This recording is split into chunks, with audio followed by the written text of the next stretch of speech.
Hello लोगोफोर, दिनैनि मोनसे गोदान भिडिअआव आरोबाव फिन खनसेबाव बयखौबो बरायहरलायबाय।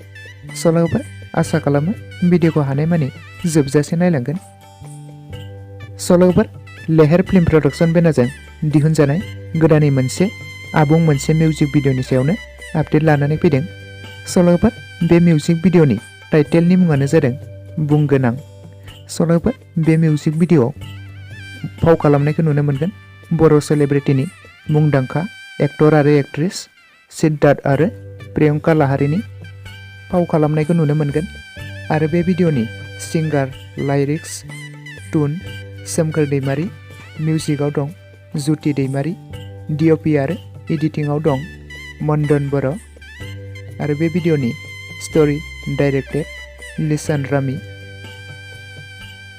स' लोगोफोर, बे सिद्धार्थ आरो प्रियंका लाहारीनि गोदानै मिउजिक भिडिअखौ बयबो नायनो थाखाय एक्साइटेड जानानै दंमोन। नाथाय दायो बे मिउजिक भिडिअखौ अलरेडि रिलिज खालामनानै होबाय। स' लोगोफोर, बे मिउजिक भिडिअआ जोबोरैनो हिट जादों। स' लोगोफोर, सोरबाफोर दासिमबो नायाखैब्ला लेहेर फिल्म प्रडाक्शन चेनेलाव थांनानै नायहैनो हागोन। स' लोगोफोर, दिनैनि भिडिअ बेखिनियावनो। भिडिअखौ नायनानै एसेब्लाबो मोजां मोनदोंब्ला अन्नानै लाइक, शेयार आरो साबस्क्राइब खालामना होबानो जाबाय। आरो खाथियाव थानाय नटिफिकेसनखौ अलाव प्रेस खालामना लाबानो जाबाय, जाहाथे गोदान भिडिअ हगारोब्ला नोंथांनिसिम थाबैनो नटिफिकेसना सहैग्रोयो।